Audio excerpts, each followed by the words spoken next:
Greetings, friends. You are on the Military Reports channel, and today we will discuss with you the situation in Ukraine over the night that passed. Between the 15th-16th of June, 2024 year. There will be no evening review today, so there will be such a small daily review of the main events. Events that have occurred in the last 12 hours, let's say. We will start with Switzerland, where the first day of the Ukrainian Peace Summit ended, according to the results of which it is very difficult to make any unambiguous decision. Well, that's what we managed to achieve. Was there any agreement? Was there any consensus? And so on and so forth.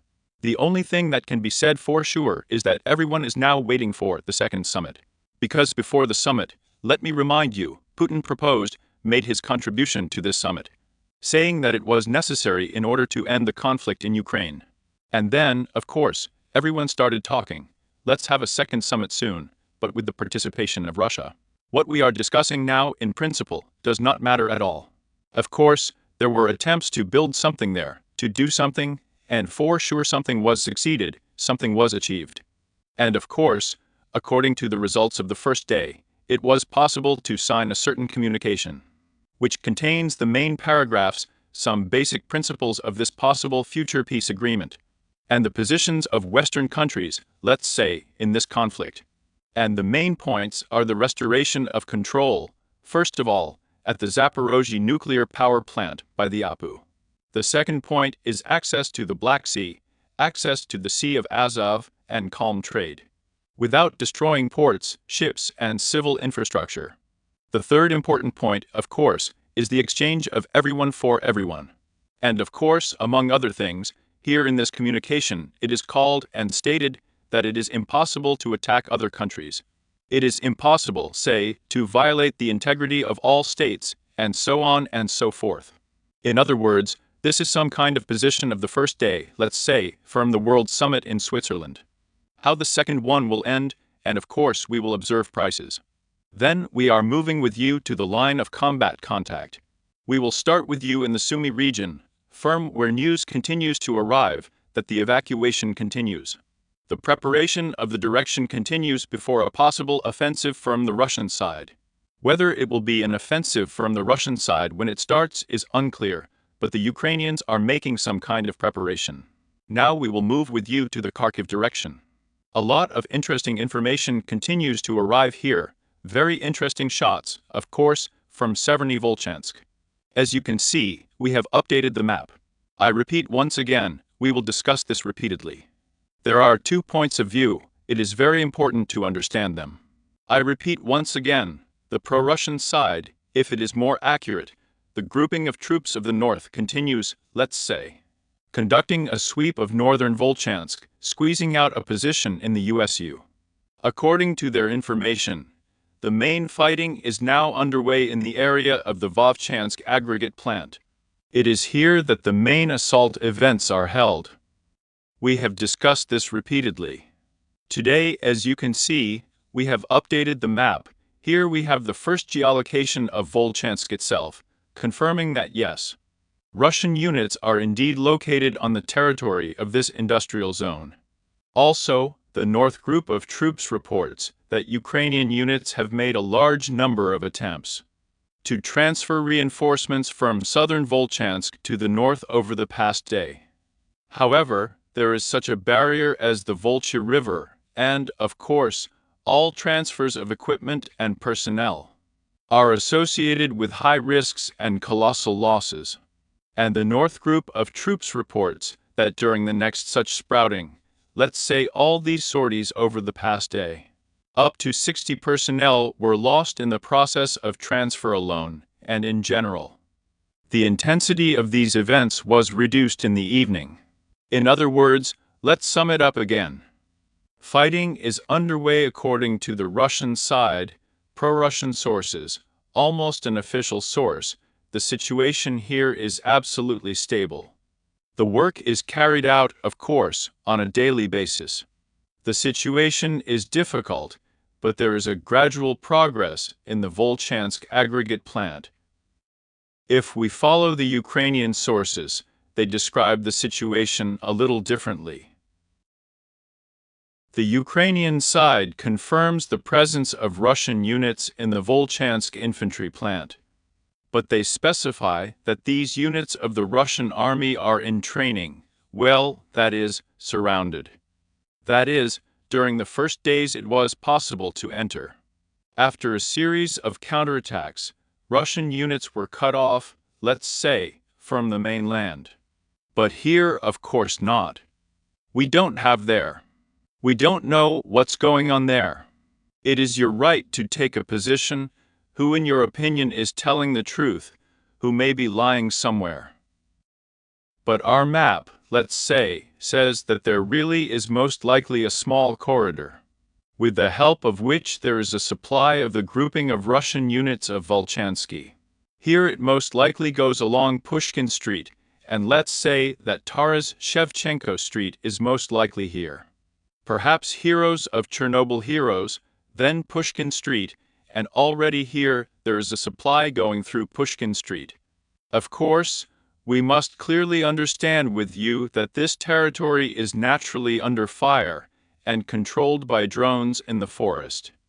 Perhaps discussing and arguing that, let's say it is surrounded here, they mean first of all, that the territory is really under artillery fire and most importantly, under by aerial bombardment.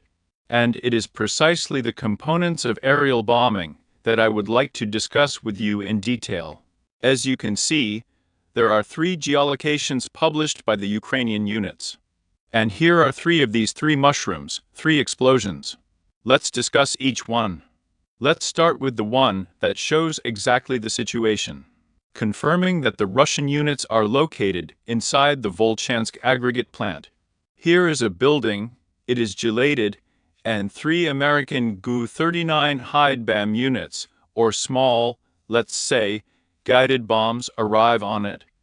They are small in my opinion, 120 heels in, so to speak, in equivalent. But in general, we see that at least 4 bombs flew on this building, and in general, it would seem, well, they flew and flew. And what is so interesting here, what is really new here? But the fact is that it was during this night that a large number of frames of this type were published from Ukrainian resources. Please note, also today, footage was published from Volchansky at the Central Polyclinic. Again, Gu-39 American guided bombs are falling on the positions of Russian units in this part. This building has been bombed many times here. I'm not sure if this footage is fresh. Just don't think that it happened right last night or last day. It's something that happened around June. It's just that today, perhaps from the point of view of some kind of psychological attack, the largest number of them were published. And the Sputnik Hotel tonight, well, not today, also tonight and at night. Footage of strikes on the positions of Russian units by the same Gu-39 was published. And, that is, regardless of whether it is a psychological attack, not a psychological one, all the frames are unambiguously. Well, there is an extremely low probability that it is there. Let's say fakes are made using a neural network.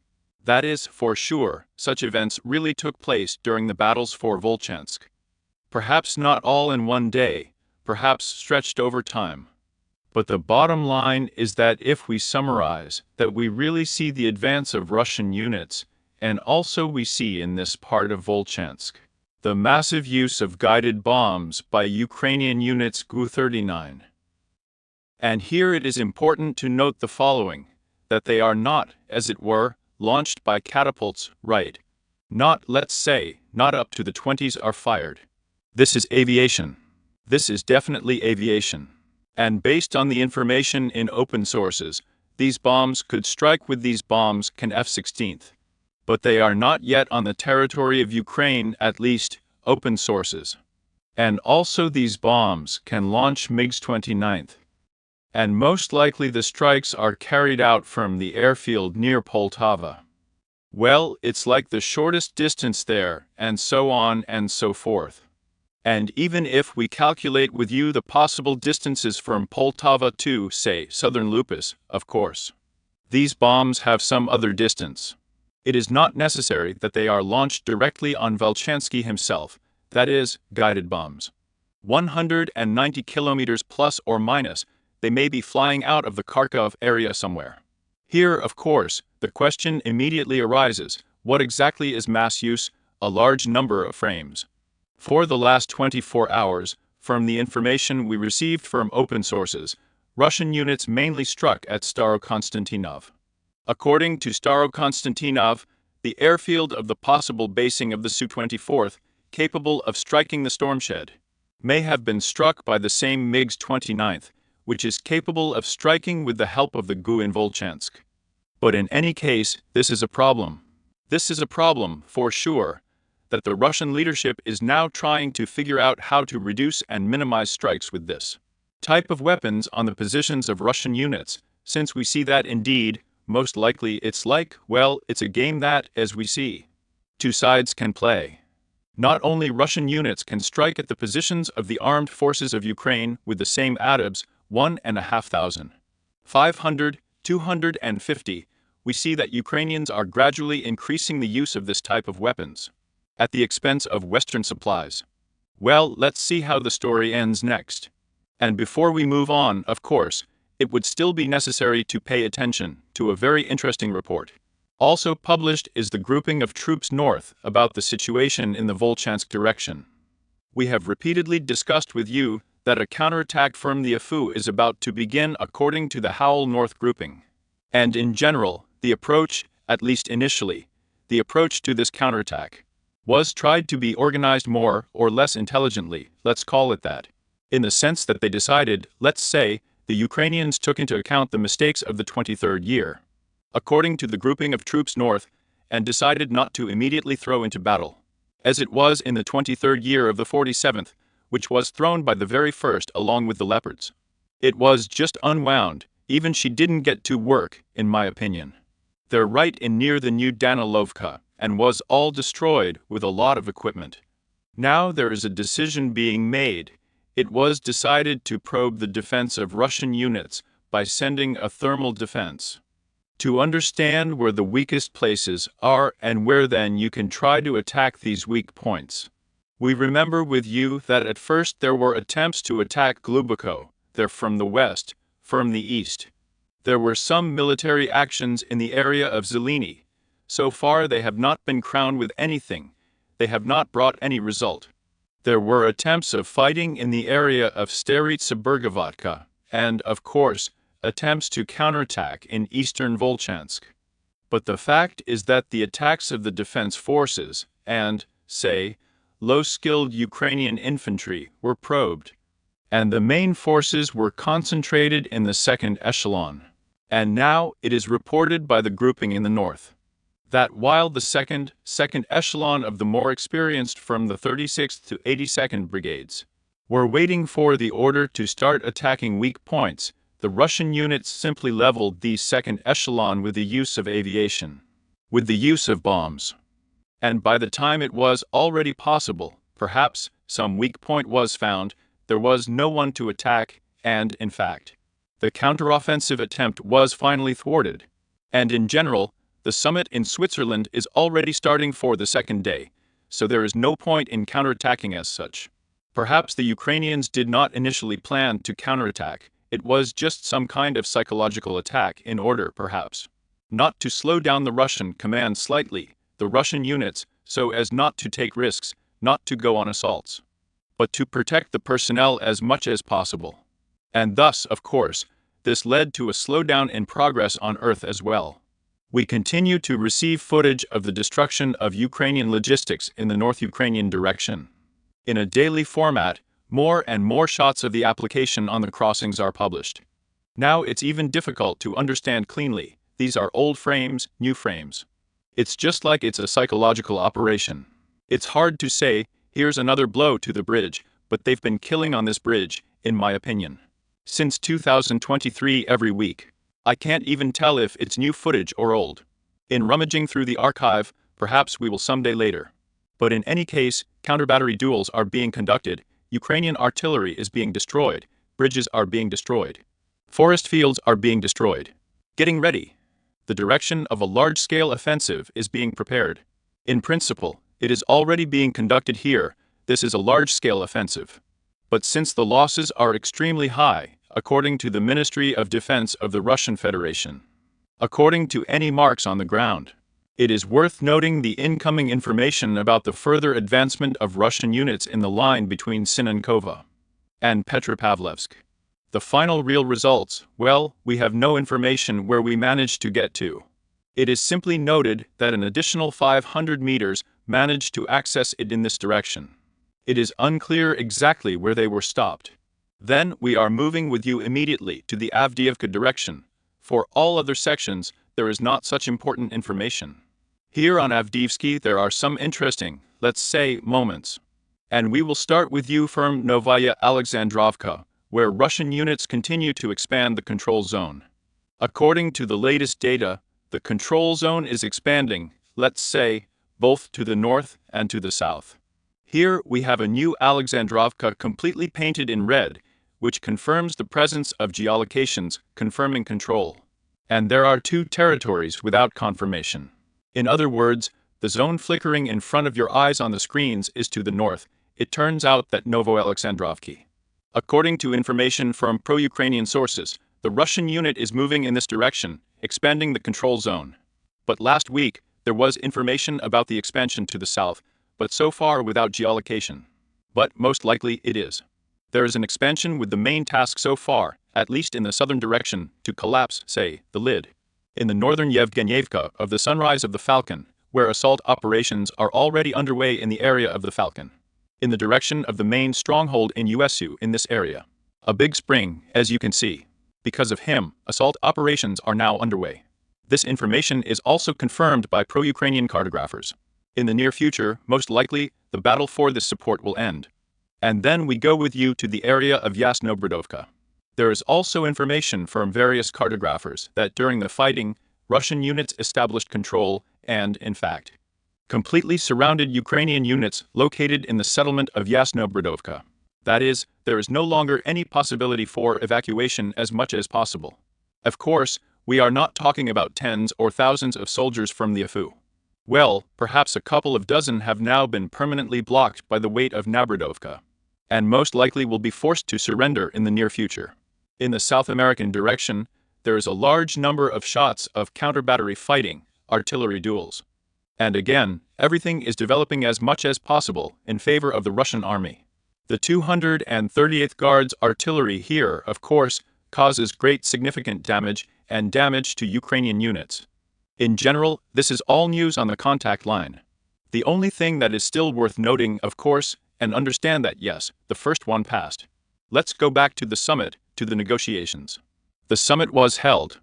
And we must understand with you that regardless of the fact that the Russian side may have put forward impossible conditions for the Ukrainian side, including the withdrawal of troops from the remaining part of the same Zaporozhye region, Kherson, Donetsk.